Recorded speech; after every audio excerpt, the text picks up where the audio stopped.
Selamat pagi anak-anak. Sebelum kita memulai pembelajaran hari ini, apakah ada yang sudah berdoa? Belum, Pak. Ya, mengawali pembelajaran kita pada pagi hari ini, satu orang angkat doa. Saya persilakan kepada adik Beatrice untuk angkat doa. Terima kasih bagi kita berdoa dan Bapa dan Kudus. Sama-sama salam Maria. Salam Maria penuh rahmat Tuhan. Terpujilah Engkau di antara Tuhan dan terpujilah buah Tuhan Yesus. Santa Maria Bunda Allah, Tuhan kehormatan yang ada di dalam Bapa dan Kudus. Ya, terima kasih. Silakan dulu. Terima kasih, Pak. Ya, apakah adik-adik sudah presensi? Belum, Pak. Ya, oke baik adik-adik. Ada yang tidak hadir hari ini? Ada, Pak. Berapa orang? 2. 2 orang. Ya. Seperti apa namanya? Ramadan dan Firin, Pak. Sini. Oke baik, ketua kelas sebentar catat nama-nama yang tidak hadir hari ini, kasih ke saya. Baik, Pak. Oke baik, sambil menunggu itu kita lanjut ke topik yang berikut untuk pembelajaran kita pada hari ini. Sebelum itu, untuk lebih semangat, satu orang untuk pimpin dia lihat. Ya, kita berdiri semua supaya pembelajaran kita pada hari ini lebih semangat dan lebih harmonis. Ya, kepada Ibu Beatrice untuk pimpin yel teguh fokus. Dari sini sejauh, Pak. Ya. Teman-teman sama-sama kita tepuk fokus ya. 1, 2, 3. Tepuk fokus. Melihat, mendengar, mengingat, fokus. Oke baik, terima kasih. Silakan dulu. Baik, Pak. Adik-adik, pembelajaran kita hari ini tentang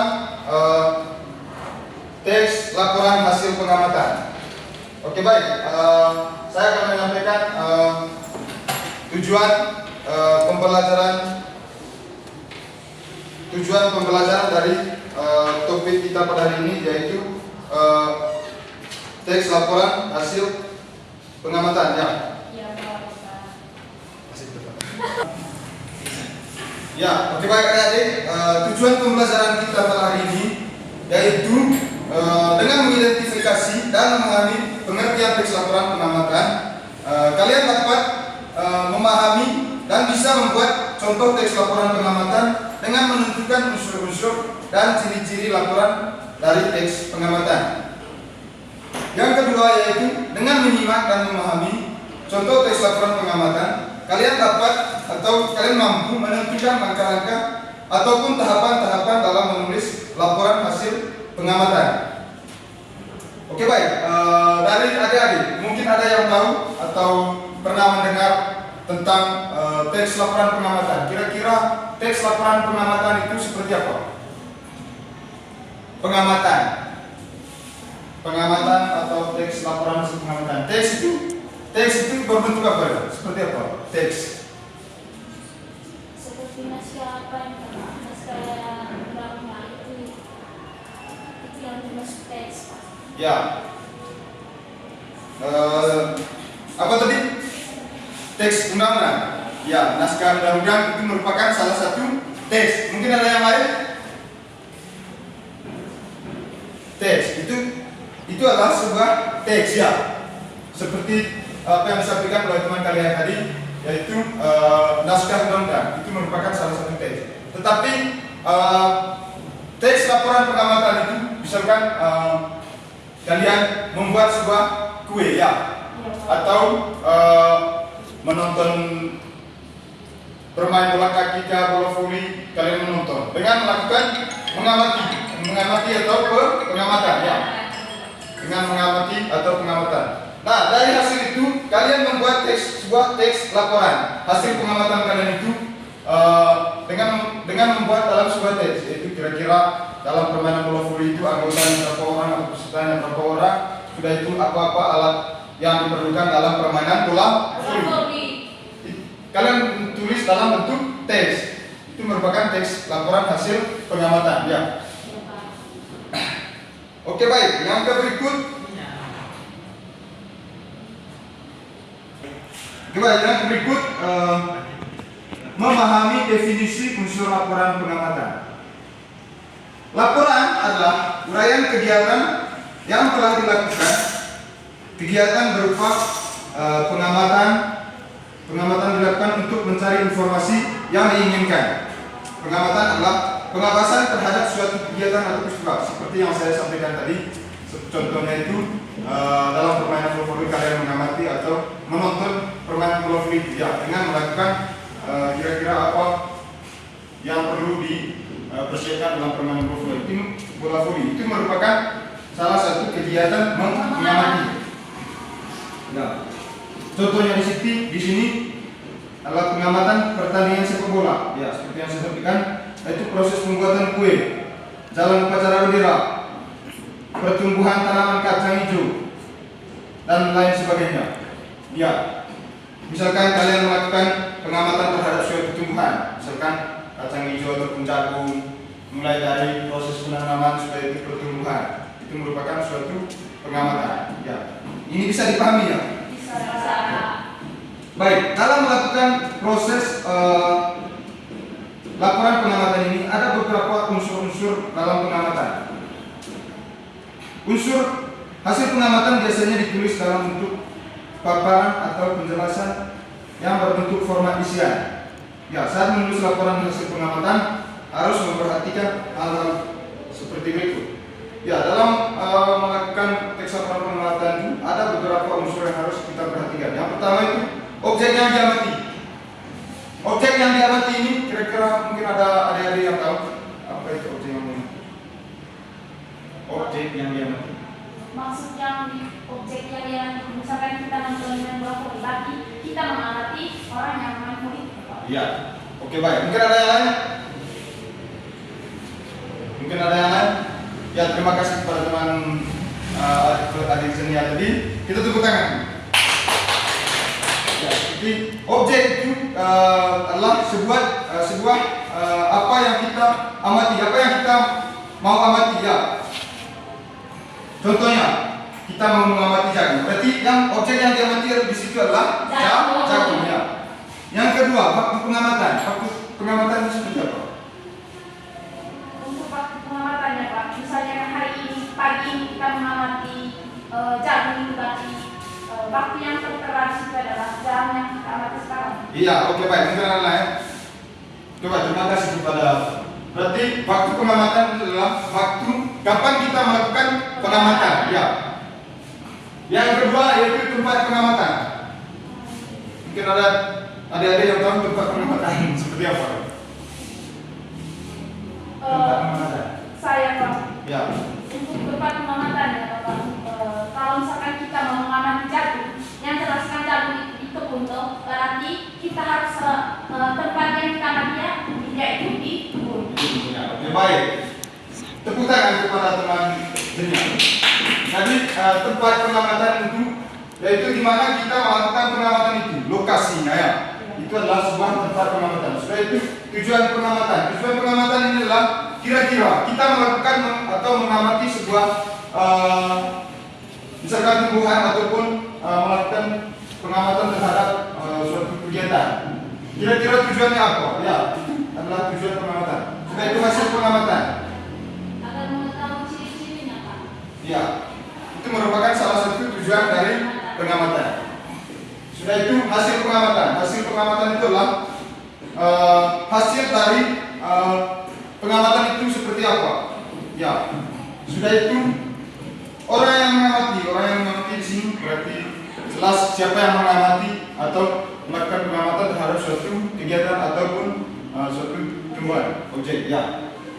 Yang berikut adalah ciri-ciri pengamatan. Ciri-ciri pengamatan itu yang pertama ditulis dengan bahasa baku dan jelas. Ya, dalam melakukan pengamatan itu harus ditulis dengan bahasa yang baku dan jelas. Sudah itu yang kedua ditulis berdasarkan kenyataan atau fakta. Kira-kira seperti yang ditulis berdasarkan kenyataan. Seperti apa? Maksudnya apa begini ditulis berdasarkan kenyataan? Maksudnya kalau misalkan di contohnya itu tadi tentang tanaman jagung, berarti kita harus tulis berdasarkan kenyataannya. Misalkan jagungnya belum tinggi atau belum berbuah, begitu juga kita tulis gambar. Oke, baik, terima kasih. Tepuk tangan. Ditulis dengan berdasarkan kenyataan atau faktual ya.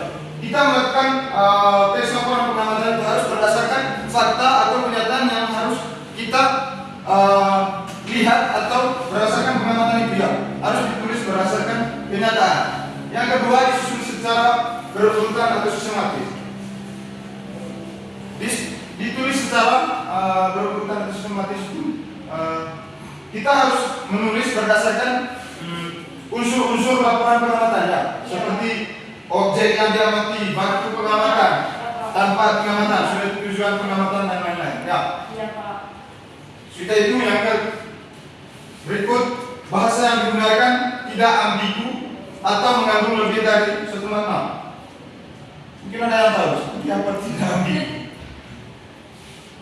Mungkin maksud dari kata tidak ambigu, Pak, maksudnya tidak berbelit-belit, maksudnya gampang dipahami oleh orang banyak. Iya, oke, baik. Seperti itu ya.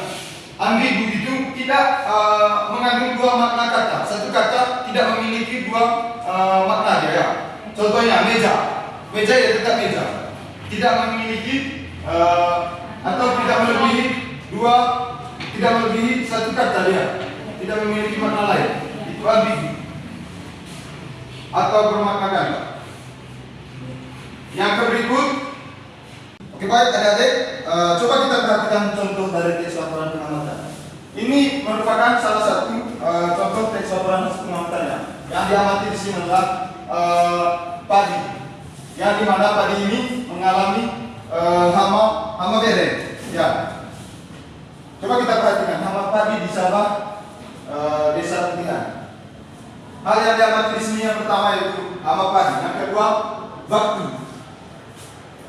Pukul 8 sampai 9 waktu Barat. Yang kedua yaitu pelaksanaan, lokasi, tujuan, dan hasil. Hasilnya ini yaitu di mana kita mencegah dari penyebab terjadinya suatu hama tersebut ya.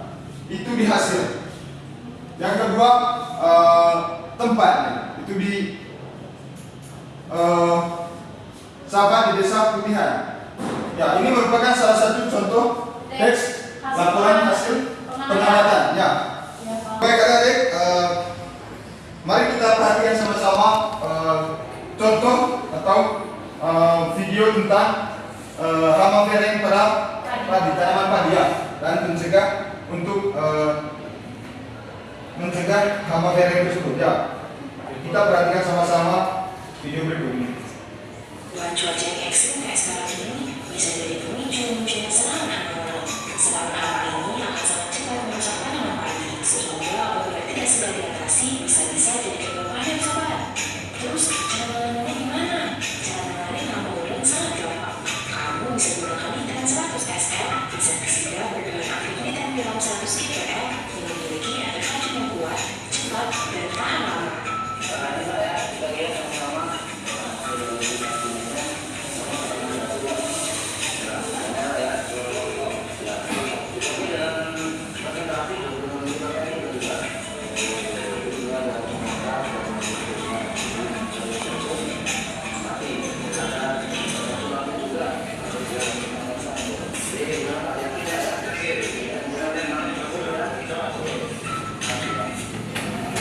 Baik adik-adik, dari hasil video ini bisa kita pakai untuk merupakan salah satu contoh dari teks laporan hasil pengamatannya. Untuk tempat ataupun waktunya kita bisa disesuaikan berdasarkan hasil pengamatan kita ya. Misalkan ini tadi tujuannya untuk membasmi hama pada padi ya. Ia dapat dicegah oleh obat nitrat. Ya.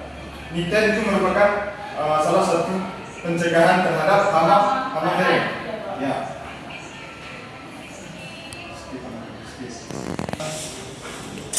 Ya, oke, baik adik-adik. Sebelum pembelajaran kita hari ini ditutup, ya mungkin ada pertanyaan dari adik-adik atau Mungkin ada adik-adik yang belum pahami tentang teks laporan pengamatan. Mungkin ada pertanyaan, silakan. Yang mau bertanya silakan bertanya. Oke baik, kalau tidak ada pembelajaran kita pada hari ini sampai di sini dulu. Oke baik adik-adik, pembelajaran kita sampai di sini dulu.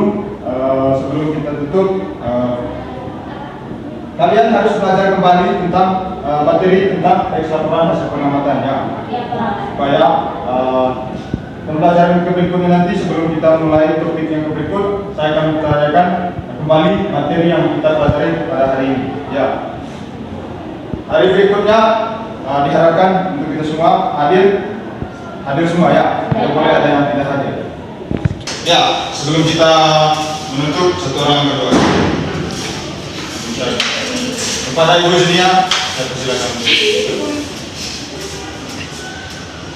Teman-teman malam kita berdoa, Tuhan Bapa dan terpujilah Tuhan kita Yesus Kristus sampai selamanya. Baik, terima kasih, sampai jumpa di hari berikutnya.